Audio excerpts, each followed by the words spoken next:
नमस्कार, मैं हूं आपके साथ आस्था कौशिक। जालौन में एक बड़ा ही अजीबोगरीब मामला सामने आया है। 13 फरवरी को शादी की सारी रस्में अदा की गई और दुल्हन ने भी अग्नि को साक्षी मानते हुए 7 फेरे लिए। हालांकि शादी के महज 48 घंटे बाद ही दुल्हन अपने पति से रिश्ता तोड़कर ससुराल से भाग गई। पीड़ित पति ने पुलिस में तहरीर देते हुए अब कानूनी कार्रवाई की मांग की है।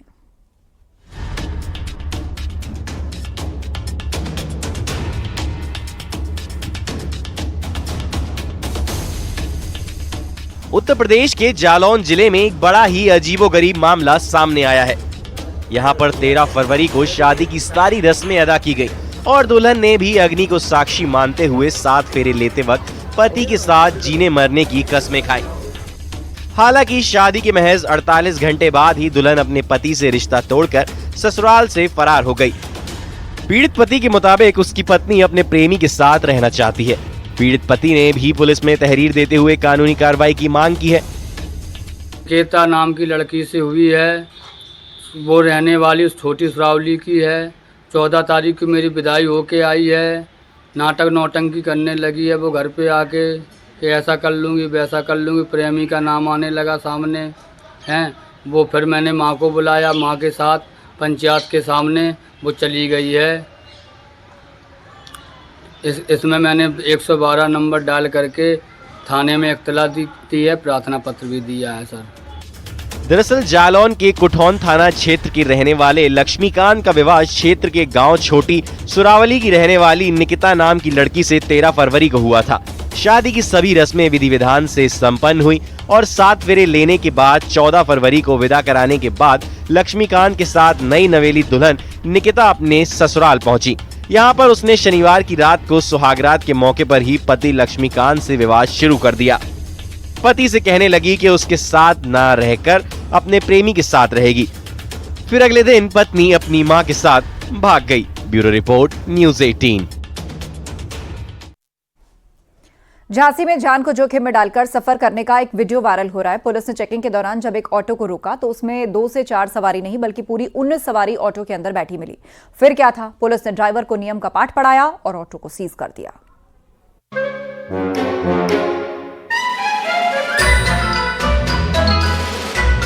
अब इधर खड़े हो, सब उंगली साथ में रहो।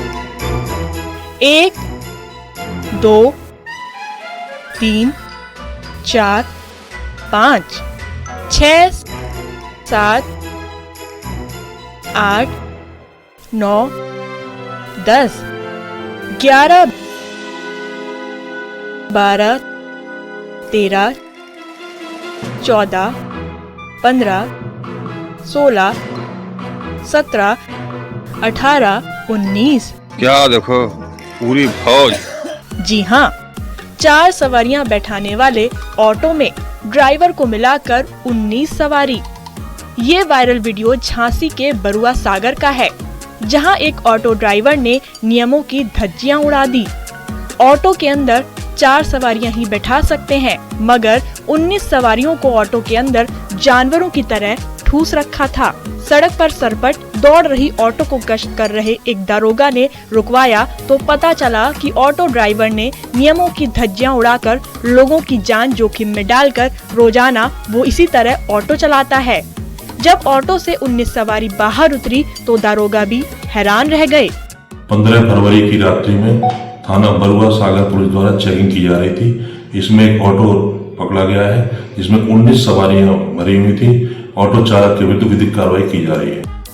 दारोगा ने ड्राइवर से पूछा कि इतनी सवारियां कैसे बैठा लेते हो, तो ड्राइवर रूप सिंह बोला कि ये रोज का काम है। उसने 1 मिनट के अंदर सभी को फिर से ऑटो में बैठाया और दिखाया। इस पर दारोगा ने ड्राइवर को नियम का पाठ पढ़ाया और उसकी ऑटो को सीज कर दिया। Bureau report, news 18।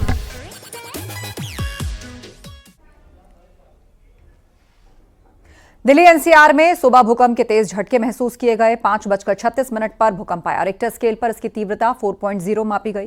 तेज आवाज के साथ ये भूकंप आया और उसके बाद लोग डर के मारे अपने घरों से बाहर निकले।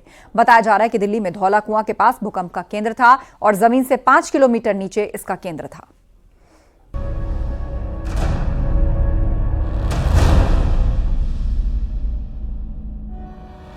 जबरदस्त भूकंप के झटकों से हिल गया पूरा दिल्ली एनसीआर। झटके इतने तेज थे कि लोगों की नींद खुल गई और दहशत में लोग घरों से बाहर निकल आए। भूकंप के झटकों के साथ तेज आवाज भी सुनाई दी। वक्त था सुबह 5:35। लोग अपने घरों में सो रहे थे। अचानक दिल्ली, गाजियाबाद, नोएडा, फरीदाबाद, गुड़गांव में लोगों के घरों के दरवाजे और पंखे हिलने लगे। घरों में रखे सामान हिलने लगे। हाई राइज अपार्टमेंट्स में रहने वाले लोग फ्लैट्स के नीचे की ओर दौड़ पड़े। भूकंप के झटके इतने तेज थे कि हर कोई सहम गया। और आज सुबह जब लोगों की आंख खुली तो सुबह सुबह तेज झटके दिल्ली एनसीआर में भूकंप के महसूस किए गए। बड़ी खबर आप देख रहे हैं। 5:36 पर 4 तीव्रता मापी गई है जब दिल्ली एनसीआर में तेज भूकंप के झटके महसूस हुए हैं। तो ये बड़ी खबर इस वक्त की आप देख रहे हैं। जब सुबह सुबह लोग उठते हैं अचानक से, कई लोग तो अभी सोकर उठ भी नहीं पाए हैं, अचानक से भूकंप के तेज झटके महसूस होते हैं और रिक्टर स्केल पर 4 तीव्रता बताई गई और एपी सेंटर भी दिल्ली बताया गया है। बहादुरगढ़ इलाका भी है दिल्ली का आसपास का, वहां पर भी भूकंप के तेज झटके महसूस हुए हैं। भूकंप का केंद्र दिल्ली में धौला कुआं के पास था और रिक्टर स्केल पर इसकी तीव्रता 4 मापी गई। भले ही तीव्रता 4 थी, लेकिन भूकंप का केंद्र दिल्ली में होने के चलते आसपास के इलाकों में तेज झटके महसूस किए गए। धौला कुआं के पास भूकंप के चलते कुछ पेड़ गिर गए। भूकंप का केंद्र सतह से 5 किलोमीटर नीचे था। कहा जा रहा है कि भूकंप का केंद्र सतह से पास होने की वजह से भी भूकंप के झटके ज्यादा तेज महसूस किए गए। दिल्ली एनसीआर में अक्सर भूकंप के झटके आते रहे हैं, लेकिन लोगों के मुताबिक ये पहला मौका है जब भूकंप के दौरान आवाज सुनाई दी, जिसके कारण लोग हैरान रह गए। जिसके बाद दिल्ली एनसीआर में चर्चा शुरू हो गई कि कहीं यहाँ जमीन के नीचे कोई बड़ी हलचल तो नहीं हो रही। टाइमिंग तो बहुत कम थी, बट स्पीड बहुत ऐसी लगी जैसे किसी नीचे से कोई ट्रेन निकल के जा रही है। धर धर धर धर करके हमें लगा, हम तो सोचे कोई ट्रेन आई है, बहुत स्पीड में ट्रेन आई है, जो है ऐसा महसूस हुआ हमारे को। 5-10 मिनट पहले हुआ तो एकदम से झटका लगा, एकदम से, मतलब छोटा भी नॉर्मल भी नहीं था, मतलब ऐसा लगा कि हाँ कि जमीन से हिल गई थी, मतलब ये काउंटर वाउंटर सब हिल रहा था। ये बहुत तेज भूकंप आया था। ये लग रहा था कि नीचे जो मेट्रो चलती, शायद मेट्रो आपस में टकरा गई। मेरे तो पैर कपने लगे थे, ये सब कपने लगा था, काउंटर भी हिलने लगा था। दिल्ली सिस्मिक जोन 4 में आता है, यानी भूकंप के लिहाज से बेहद संवेदनशील माना जाता है। दिल्ली के पास कई फॉल्ट लाइन्स हैं। धौला कुआं के आगे अरावली पहाड़ियों का हिस्सा शुरू हो जाता है, जो भूकंप के लिहाज से सेंसिटिव है। इस भूकंप के झटके पूरे उत्तर भारत से लेकर बांग्लादेश तक महसूस किए गए हैं। लेकिन बड़ा सवाल ये है कि क्या दिल्ली एनसीआर बड़े भूकंप का सामना करने के लिए तैयार है? Bureau report, news 18।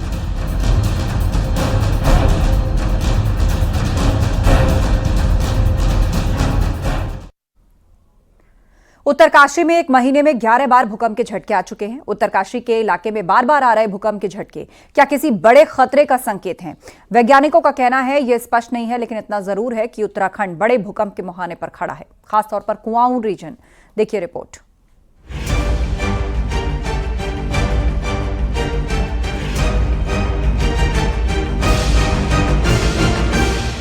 उत्तरकाशी में पिछले कुछ दिनों में बार बार आए भूकंप ने एक बार फिर वैज्ञानिकों के साथ ही लोगों की चिंता बढ़ा दी है। जनपद उत्तरकाशी में एक महीने के अंदर 11 भूकंप के झटकों ने पूरे जनपद में दहशत का माहौल बना दिया है। इसमें अधिकतर भूकंप के झटके जिला मुख्यालय के आसपास 5 किलोमीटर अंदर केंद्र रहा है, जिस पर भूवैज्ञानिक चिंता जता रहे हैं। उत्तराखंड का उत्तरकाशी, चमोली, पिथौरागढ़ तक का इलाका मेन सेंट्रल थर्स्ट के ठीक ऊपर है, जिसमें भूगर्भीय प्लेटों में लगातार हलचल होती रहती है। नतीजा यहाँ जमीन के नीचे लगातार एनर्जी जमा हो रही है। उत्तरकाशी में एक माह के अंदर लगभग 10 से 11 भूकंप के झटके महसूस किए गए हैं। इसमें ग्राउंड जीरो पे न्यूज़ 18 है। न्यूज़ 18 आपको दिखा सकता है कि मानव के जंगल में भी भूकंप का केंद्र रहा। ये मानव के जंगल है, जिसके 5 किलोमीटर में अंदर भूकंप का केंद्र रहा है। और भूकंप के झटके जब महसूस किए गए तो लोग अपने घरों से बाहर निकल गए थे। और जनपद उत्तरकाशी में जिस तरह से पिछले एक माह के अंदर लगभग 11 भूकंप के झटके महसूस किए गए हैं, उससे कहीं ना कहीं दहशत बनी हुई है और धरती के अंदर हलचल है। और हलचल की सबसे बड़ी वजह है कि जो उत्तरकाशी के आसपास जो जगह है, चाहे नाल्ड कठोर के जंगलों की बात करें, चाहे मानव की जंगलों की बात करें, या फिर भटवाड़ी हो, दयारा हो, आसपास ही भूकंप के केंद्र रहे 5 किलोमीटर, जो चिंताजनक विषय है। वैज्ञानिकों की चिंता ये है कि पिछले कई सौ सालों से उत्तराखंड से लेकर पश्चिमी नेपाल के एरिया तक कोई बड़ा भूकंप नहीं आया है, जो एक बड़े खतरे की घंटी है। वैज्ञानिकों के मुताबिक सबसे अधिक संवेदनशील कुमाऊं से लेकर पश्चिमी नेपाल तक का एरिया है। इस रीजन में कई सौ साल से कोई बड़ा भूकंप नहीं रिकॉर्ड किया गया। भूवैज्ञानिकों की माने तो उत्तरकाशी की धरती के अंदर हलचल है। इसका कारण ये भी हो सकता है कि सेल्स टूट रही हैं। या सेल्स पुरानी हैं तो ठीक है, अगर नई सेल्स टूट रही हैं तो चिंता का कारण है और बड़ा भूकंप आने से भी मना नहीं कर सकते। 4.5 से 5.5 किलोमीटर की गहराई पर पृथ्वी के अंदर इस क्षेत्र में कोई न कोई भ्रंश है, कोई न कोई दरार जरूर है जहां पर कि शेल टूट रहे हैं और जिसकी वजह से वो ऊर्जा का संचरण हो रहा है। और उत्तरकाशी क्षेत्र को अगर हम देखें तो यहाँ पर से उत्तर पूर्व की ओर तक में अगर हम देखें भटवारी से एक बहुत बड़ा भ्रंश जो कि कश्मीर से लेके असम तक एक्सटेंड करता है, मुख्य केंद्र भ्रंश जिसको मेन सेंट्रल थ्रस्ट कहते हैं, वो पास होता है। और उत्तरकाशी की जो घाटी बनी हुई है वो 2 भ्रंशों के प्रतिच्छेद से ही बनी हुई, उनके इंटरसेक्शन से बनी है। तो ये चौड़ी घाटी की साधारणतया आपको हिमालय में इतनी चौड़ी घाटी इतनी ऊंचाई पर नहीं मिलती, तो वो भ्रंश के अलॉन्ग ही है। तो कहीं ना कहीं वो दरार है, उस दरार के में कुछ ना कुछ एपिसोडिक मूवमेंट हो रहा है, कुछ दरकना हो रहा है, कुछ उतार चढ़ाव वहां पर है, तो कुछ हलचल है। इसकी वजह से ये कंपन पृथ्वी में हो रहा है, ये आ रहे हैं। उत्तरकाशी क्षेत्र में पिछले 100 सालों के आंकड़ों की बात करें तो जून से अगस्त 1936 तक उत्तरकाशी क्षेत्र में 3.5 से 5.5 तीव्रता के भूकंप आए। मार्च से मई 1966 तक भी उत्तरकाशी में 3 से 5 तीव्रता तक के भूकंप आए। सितंबर से नवंबर 1986 तक उत्तरकाशी क्षेत्र में छोटे भूकंप आए जिसकी तीव्रता 2.5 से 4.5 तक रही। अक्टूबर 1991 को 6.8 तीव्रता का भूकंप आया। अप्रैल से जून 2007 तक उत्तरकाशी क्षेत्र में 2 से 4 तीव्रता से धरती हिली। अगस्त से अक्टूबर 2012 में 2.5 से 4.5 तीव्रता तक के भूकंप आए। 7 फरवरी से अप्रैल 2017 तक उत्तरकाशी क्षेत्र में छोटे भूकंप आए जिसकी तीव्रता 2 से 3.5 रही। यही कारण है कि उत्तरकाशी में एक के बाद एक आ रहे भूकंप से भी वैज्ञानिक चिंतित हैं। हालांकि कोई भी वैज्ञानिक संस्थान लगातार आ रहे इन भूकंपीय झटकों को लेकर कुछ भी स्पष्ट निष्कर्ष पर नहीं पहुंच पा रहा है। लेकिन उत्तराखंड में भी 8 की तीव्रता वाला बड़ा भूकंप आ सकता है, इस पर कमोबेश सभी वैज्ञानिक एक मत है। न्यूज़ 18 के लिए बलवीर परवार के साथ ब्यूरो रिपोर्ट।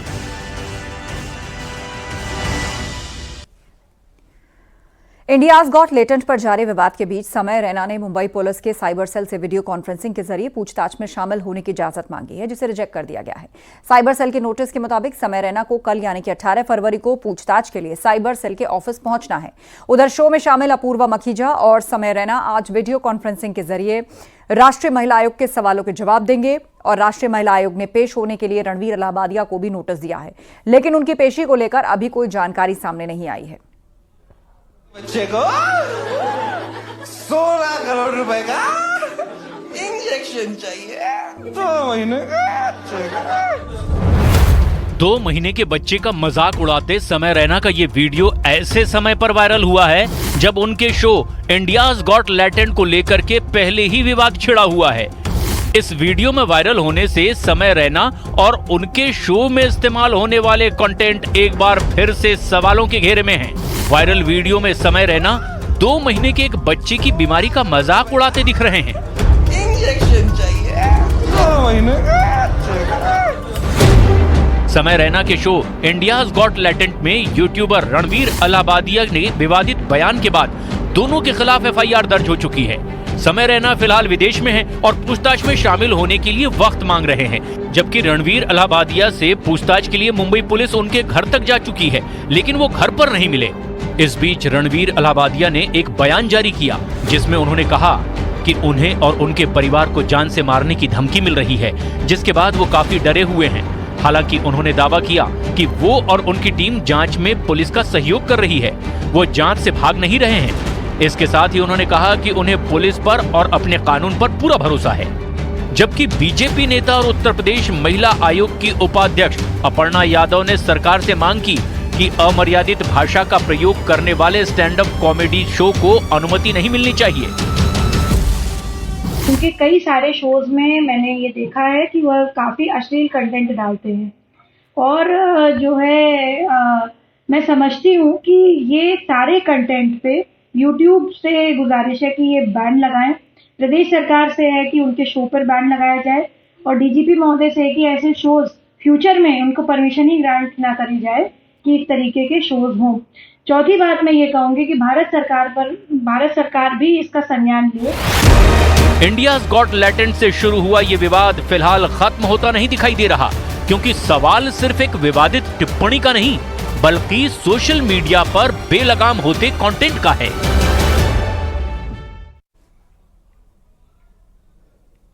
नई दिल्ली रेलवे स्टेशन पर भगदड़ के बाद आरपीएफ और दिल्ली पुलिस की टीम मुस्तैद है। इस दौरान आरपीएफ की एक सिपाही रीना का जज्बा भी लोगों को देखने को मिला। रीना अपने नवजात को अपने सीने से लगाकर ड्यूटी करती हुई दिखी। यात्रियों ने उनके जज्बे को सलाम किया।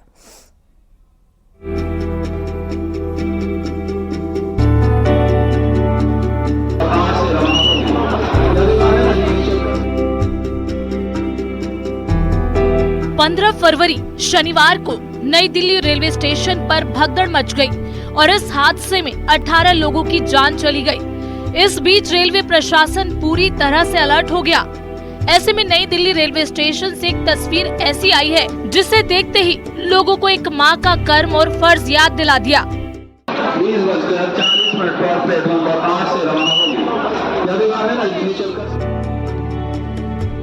तस्वीरों में दिख रही ये आरपीएफ जवान रीना है। ड्यूटी के दौरान रेलवे प्लेटफॉर्म पर कोई भगदड़ न मचे, इसके लिए सिपाही रीना यात्रियों को सतर्क कर रही हैं। रीना अपने नवजात बच्चे को अपने सीने से लगाए हुए है। बच्चे को गोद में लेकर और अपनी ड्यूटी निभाकर रीना नारी शक्ति का भी परिचय दे रही हैं। इस वक्त मैं नई दिल्ली रेलवे स्टेशन पे हूँ, जहाँ पर बहुत ही शानदार तरीके से यहाँ पर आज आरपीएफ के द्वारा व्यवस्था किया गया है। ड्यूटी क्या होता है उसे मैं दिखाऊंगा। एक लेडी जवान भी है, महिला जवान है जो आरपीएफ की है, जो अपनी ड्यूटी कर रही है। मातृ शक्ति है, नारी शक्ति है, अपनी ड्यूटी भी कर रही है, अपने फर्ज भी निभा रही है और एक तरह से कहा जा सकता है कि छोटे बच्चों को अपने साथ रखी है, कि छोटे से बच्चे को लेकर आज ड्यूटी कर रही है। और जिस तरह से नई दिल्ली रेलवे स्टेशन पे स्थिति बनी है, जिस तरह से एक क्राउड का जो मैनेजमेंट है वो भी यहाँ पे देखने को मिल रहा है। और दूसरी तरफ देखा जाए और जिस तरह से दूसरी तरफ देखा जाए कि यहाँ पर जो स्थिति यहाँ पे बनी है, आज आरपीएफ की तैनाती यहाँ पर काफी संख्या में है और छोटे बच्चे को लेकर ये ड्यूटी करती हुई है महिला। हालांकि आज मीडिया के सामने कोई बातचीत नहीं कर रही है, क्योंकि वो उनका कहना है कि वो औपचारिक तौर पर बातचीत नहीं कर सकती है, लेकिन यही ड्यूटी है, यही कर्म है। और चाहे नारी शक्ति की मिसाल कहें या अपने फर्ज, जो अपनी ड्यूटी को पूरा करने का काम जो है ये करती हुई नजर आ रही है। दिल्ली में शनिवार रात करीब 9 बजे जिस तरह से भगदड़ मची, उसके बाद रेलवे अलर्ट मोड पर है। आरपीएफ की तैनाती बढ़ा दी गई है। किसी अनहोनी को रोकने के लिए आरपीएफ और दिल्ली पुलिस ने कमर कस ली है। रविवार 16 फरवरी को आरपीएफ और दिल्ली पुलिस के जवानों को विशेष तौर पर सतर्क किया गया। उन्होंने अपनी जिम्मेदारी को बेहतर तरीके से अंजाम देने का प्रयास किया।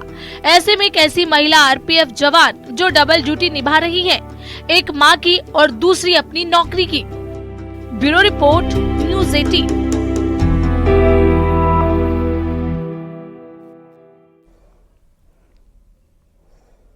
जो पाकिस्तान कल तक आतंकियों का घर हुआ करता था, आज वहीं उनकी कब्र खुद रही है। पिछले एक महीने में 4 आतंकियों की हत्या के बाद से हड़कंप मचा है। इस बार अज्ञात बदमाशों के टारगेट पर लश्कर का आतंकी मौलाना काशिफ अली रहा, जिसे मोटरसाइकिल सवार बदमाशों ने गोलियों से भून दिया।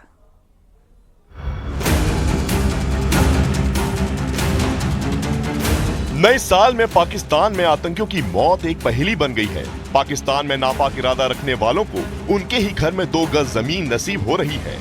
पिछले एक महीने में चौथे आतंकी को पाकिस्तान की जमीन पर मौत नसीब हुई। खैबर पख्तूनख्वा में लश्कर के आतंकी मौलाना काशिफ अली की मोटरसाइकिल सवार बदमाशों ने हत्या कर दी।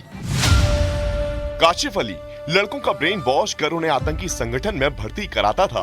काशिफ धार्मिक स्थलों की आड़ में आतंकियों को पालता था। इसके अलावा काशिफ आतंकवाद की ट्रेनिंग सेंटरों में जिहादी लेक्चर देने का काम भी करता था। काशिफ अली के PMML से भी जुड़े होने का दावा है, पर किसी अनजान ने आतंकी काशिफ के जन्नत तक के सफर को आसान कर दिया। इससे पहले पाकिस्तान में आतंकी संगठन लश्कर तैयबा के 2 आतंकियों फहदुल्लाह गुर्जर और तैमूर की मौत की खबर से आतंकियों में दहशत थी। फहदुल्लाह गुर्जर अपने एक आतंकी साथी को लेकर पाकिस्तान के मुरीदकी से गुजर रहा था, तब एक गाड़ी ने उसे जोरदार टक्कर मारी। वहीं तैमूर नाम के आतंकी को पाकिस्तान के धीरकोट इलाके में इसी तरह से एक अनजान गाड़ी टक्कर मारकर फरार हो गई। और फिर एक और आतंकी की मौत की खबर सामने आई। अब सवाल ये है कि इन आतंकियों को किसने मारा और क्यों मारा, और इन आतंकियों से किसे क्या डर था कि उनकी ही जमीन पर उन्हें मौत की नींद सुला दिया गया। मेरठ में एक साथ करीब 400 कबूतर गायब होने से हड़कंप मच गया। कबूतरों की कीमत 10 लाख रुपए बताई जा रही है और इस अनोखी चोरी को लेकर कहा जा रहा है कि चोरों ने वारदात को अंजाम देने के लिए पड़ोसी के घर का सहारा लिया है और सीढ़ी लगाकर ये चोरी की है। लिसारी गेट इलाके के रहने वाले हाजी कयूम, जो कि पिछले 20 सालों से कबूतर पालने का कारोबार कर रहे हैं, उनके घर से एक साथ 400 कबूतर चोरी हो गए। फिलहाल पुलिस आसपास लगे सीसीटीवी फुटेज खंगाल रही है और जांच में जुटी है।